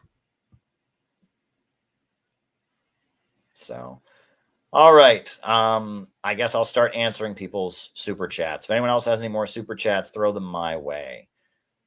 Any thoughts on imminent US-UK conscription to defeat the US, the imperialists? They're going to have a draft? Is this for real? I find that very hard to believe, right? They tried that during Vietnam. That didn't work out too well. Conscription, right? Taiwan's got it. South Korea is debating it. Britain says it has no plans for conscription after the general says the UK may need a citizen army, right? Wasn't that that was the Clash? They're going to have to introduce conscription. They're going to have to take away my prescription. Anyway, right. Career opportunities by the Clash, but I don't see it happening. I really don't. With all due respect to my Zoomer friends, and the next generation, do you see them getting drafted and going to boot camp? I don't. I just don't. Glad you liked my opening remarks, Gabby. It went a lot of different places I didn't think it was going to go, but there you go. I have a hard time, a very, very hard time, a very, very hard time thinking they're going to have a draft. I feel like we're headed for the road of the Roman Empire, right? Towards the end of the Roman Empire, the Romans couldn't even fight their own wars. They were fighting the Germanic tribes. They had to hire other Germanic tribes to fight their wars for them. I think that what we're headed to here in the United States is a similar situation. I think that the green card soldier thing, that's very much the reality of what we're facing. Saudi Arabia is a very similar thing. The Saudi army doesn't have very many Saudis in it. It has a lot of Pakistani mercenaries in it. And I think that, our military is going to pretty soon, I think after a generation or so, if things continue as they are now, we're going to have an all green card soldier army. And I think that's mainly the way that the U.S. imperialists are going. I already did that one. Okay. They made it so difficult to get people into communism. Most have a simplistic straw man idea of communism, and they won't change their mind. Yeah. And, we're trying to figure out in CPI, right? I mean, what do we do, right? Because it used to be, if you said you were a communist, people were just so shocked they'd never met a communist. They would listen to you. They'd want to hear what you had to say. Now, if you say you're a communist, people think, oh, you're a teenager who is obsessed with the trans issue and thinks that all Republicans are Nazis and has pink hair. And we're not that. CPI, we are not that. Much to the hatred of a lot of people, we are just not that. And I almost don't want to tell people I'm a communist anymore because they have this image in their head of what a communist is, and it has nothing to do with me. Right? I am quite conservative. I don't drink alcohol, right? I think Donald Trump was better than Joe Biden. I'm not anti-LGBT, but I don't think about it that much. I wish the best to anyone who's LGBT. They have the right to be who they want to be, but I'm not obsessed with that issue. I am not that. Right. And it's hard for me because, going out and saying you're a communist or a socialist, people think that you're this thing. It used to be nobody was that. And so you got to be that to people. But now that's a thing again, it's a thing I don't want to be associated with. I'm not that. Right. I would hear these people, they would say, Caleb sounds like a libertarian. Why? I don't agree with libertarians at all. I want a state centrally planned economy. Yeah, but you talk about economics, and that's what libertarians do. You don't call people racist all the time. That's what libertarians do. You're always talking about anti-war stuff. That's what libertarians do. But I'm not a libertarian. My views are the opposite of libertarians, right? But there you go. I mean, we are in a weird spot. Right? We need to focus on building the Center for Political Innovation as the Center for Political Innovation, as city building tendency, as City Builders Ministries, the religious wing, that we're working on. We have got to just build our own thing, right? And that you're in Argentina, Battle Cossack, so it's a little bit different there. You got Milei as the president, and you've got a history of the left, and Che Guevara and Peronismo and stuff like that. So it's a little bit different for you. But here in the United States, now people have this image in their head of what a communist is, which they didn't used to have. And that's an image we don't identify with. We are not that, right? We are not that. So what do?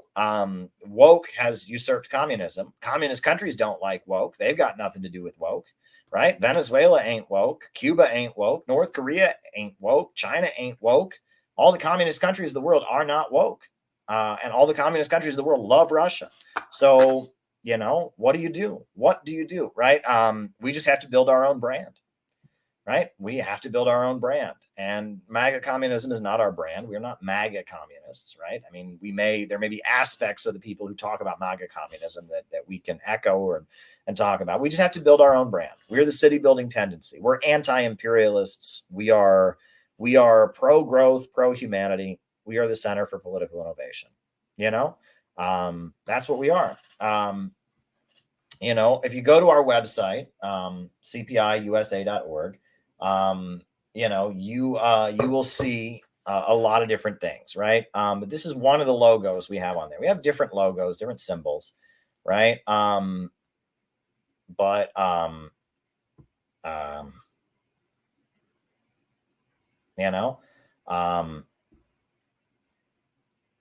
Pro-humanity, pro-growth. That's a symbol that we use a lot now, right? And it's on the T-shirts that we made. And I will put this symbol on the screen. Elizabeth Young, our president, made this symbol, and I really like it.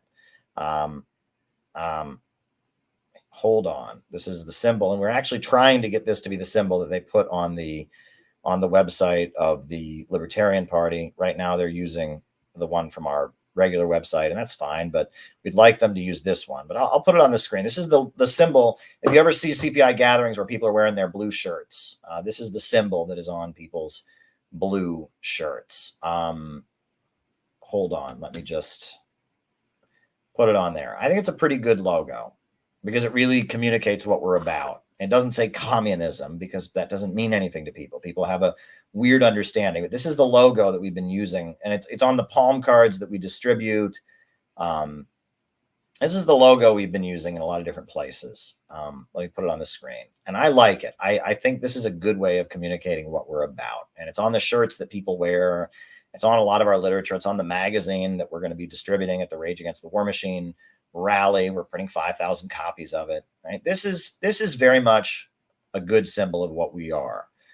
Pro-humanity, pro-growth, CPIUSA.org. I like that. I really, really like that. Pro-humanity, pro-growth. I like that. Right?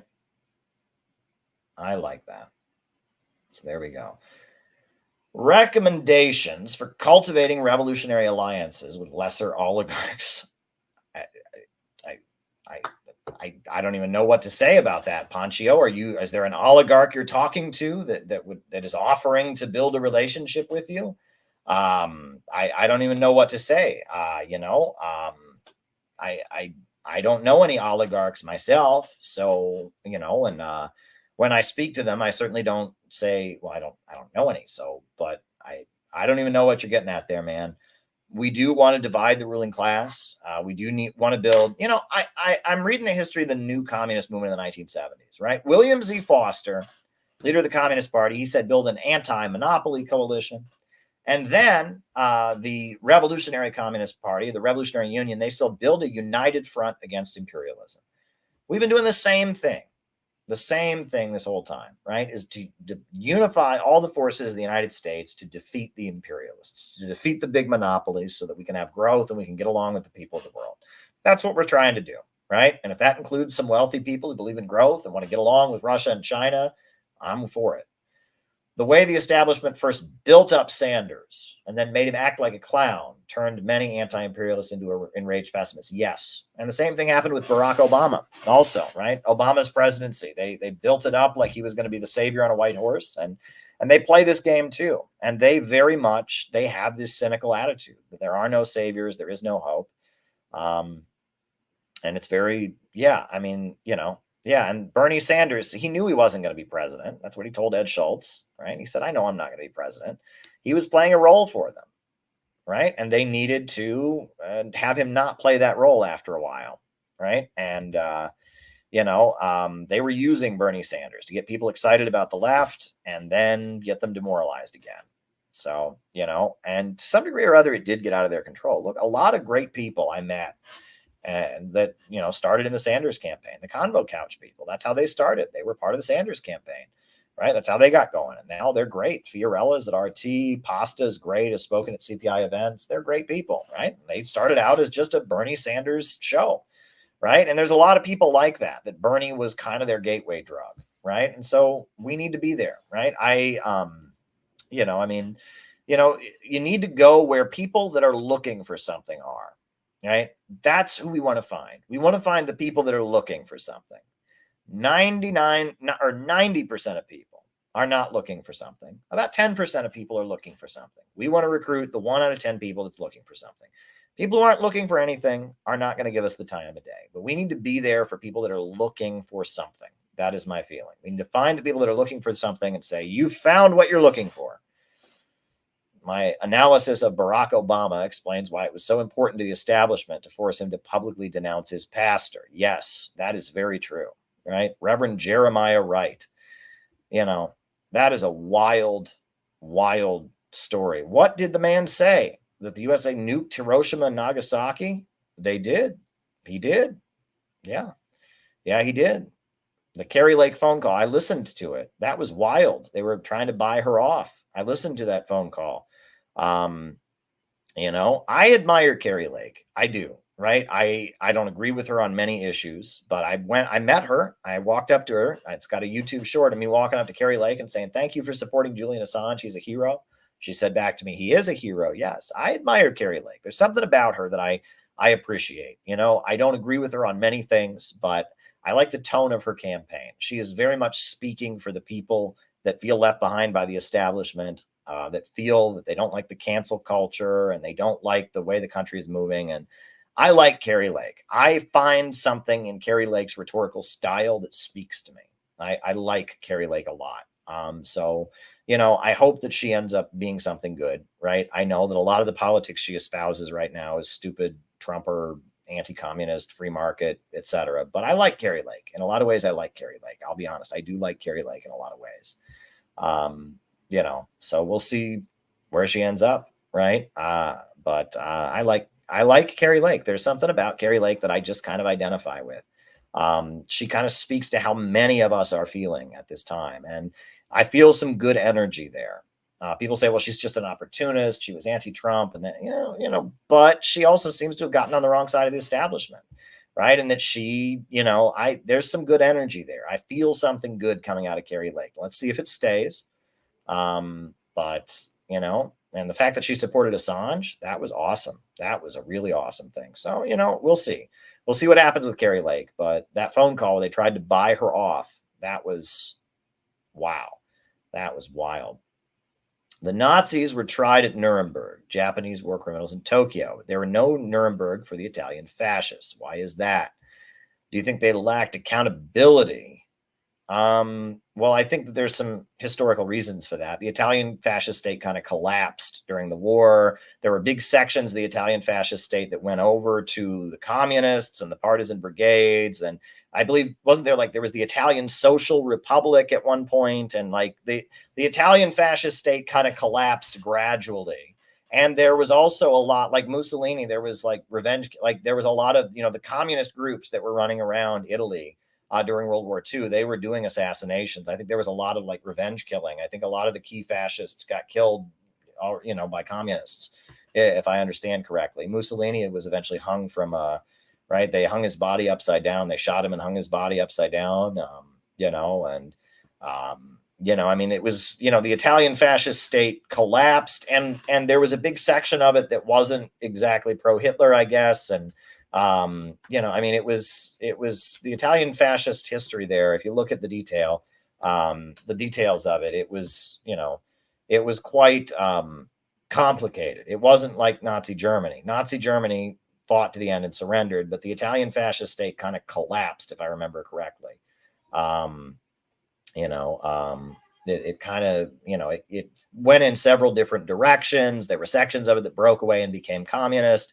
There were sections of it that became, pro-Hitler and joined the Nazi division and were treated as Nazis. And yeah, the Italian fascist state, it kind of collapsed. That's my understanding. All right, folks. Well, like I said, I'm getting over some illness. Hopefully I wake up tomorrow and my strength is back at full speed, but just trying to get back to my full strength. But I'm streaming because I love you all, and I hope this was an interesting stream. We got a little psychological, but that's good, right? We'll be back to news next time I'm on here. So talk to you all soon. Have a good night. I'm going to put on the closing music.